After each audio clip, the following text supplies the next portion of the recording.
Hi guys नमस्कार।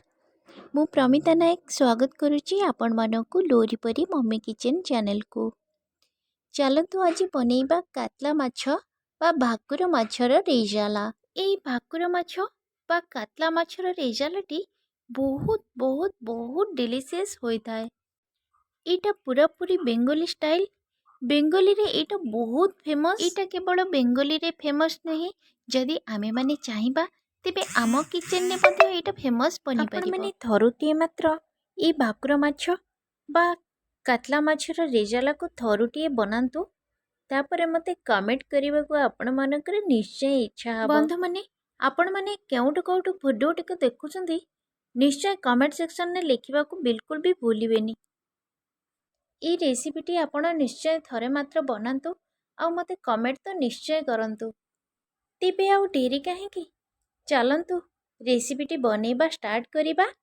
एठी देखि पारुथिबे मो अल्प किछि भाकुर माछ नेइछि, ताको भल भाबरे धोई एमती पीसेस करी कट करी नेइछि। सेथिरे मो दे देली स्वाद अनुसार लूण।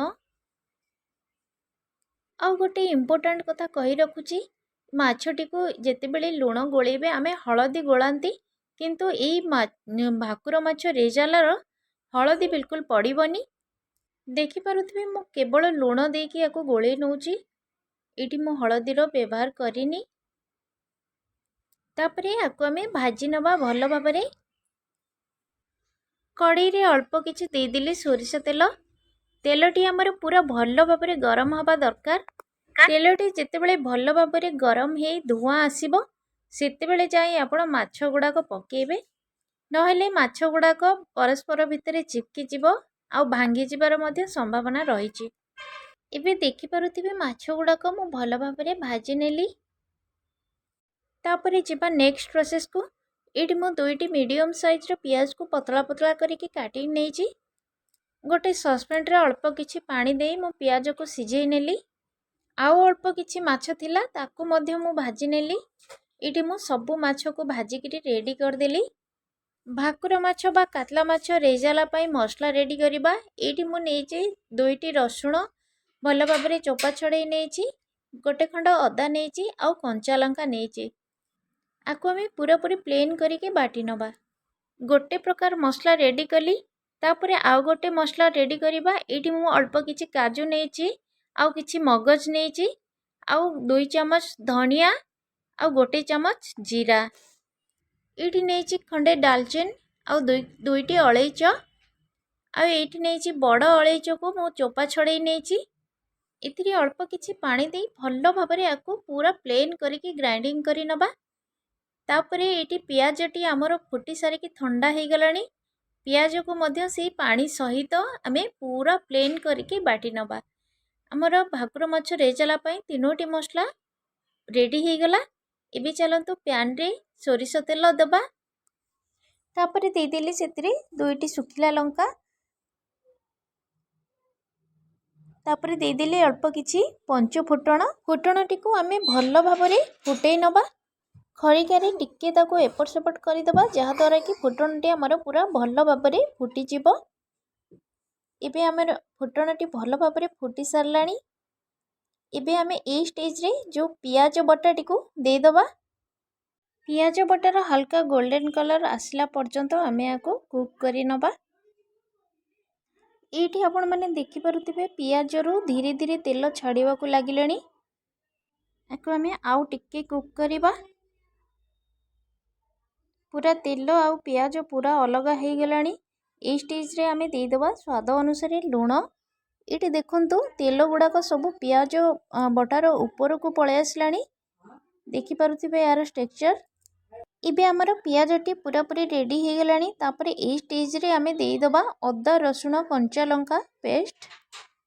अदा रसुण कंचा लंका पेस्ट दे सारला परे आकु मध्य किछि समय कुक करि नबा। बिल्कुल भी आपण माने एटी पानी यूज करिवेनी। एटा धीरे धीरे गोळे गोळे की चलीथिबे आउ ए जो पानी अंशटा धीरे धीरे कमी कमी चलीथिबो।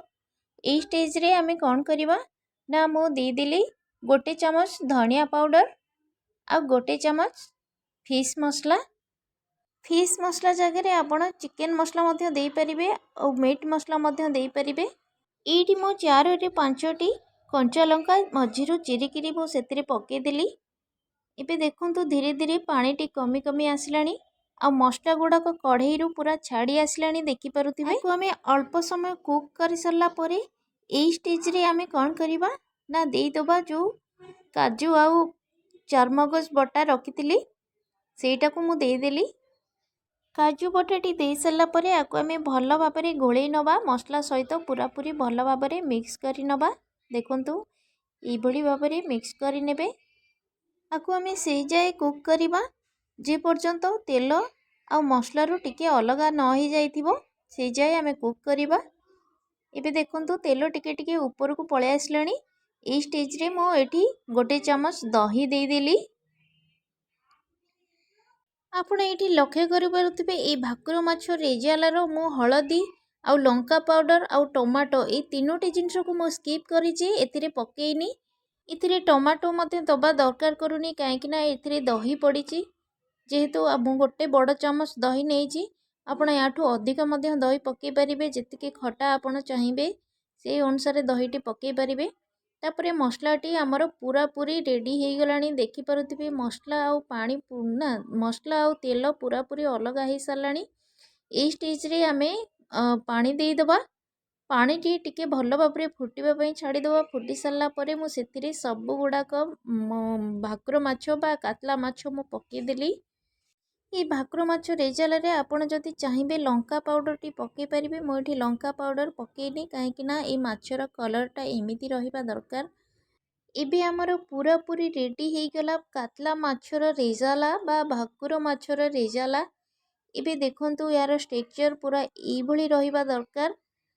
ଏବେ ଚାଲନ୍ତୁ এই ରେଜାଲା ମାଛକୁ ସର୍ଭ କରିବା।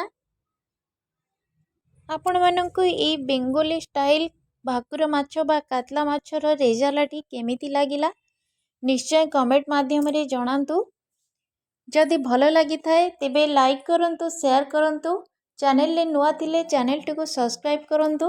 ପାଖରେ ଥିବା ବେଲ୍ ଆଇକନଟିକୁ ଦବାଇ ଦେଇ ଅଲ୍ର ବଟନ୍ ଉପରେ ସିଲେକ୍ଟ କରି ନିଅନ୍ତୁ, ଯାହାଫଳରେ କି ମୋର ସବୁ ଭିଡ଼ିଓର ନୋଟିଫିକେସନ୍ ପ୍ରଥମେ ଆପଣମାନଙ୍କ ପାଖରେ ଯାଇ ପହଞ୍ଚି ପାରିବ। ଆପଣମାନେ ଏମିତି ଢେର ସାରା ଭଲ ପାଇବା ଦିଅନ୍ତୁ, ମୁଁ ଆହୁରି ନୂଆ ନୂଆ ଭିଡ଼ିଓ ଆଣି ଆପଣମାନଙ୍କ ପାଖରେ ପହଞ୍ଚେଇବି।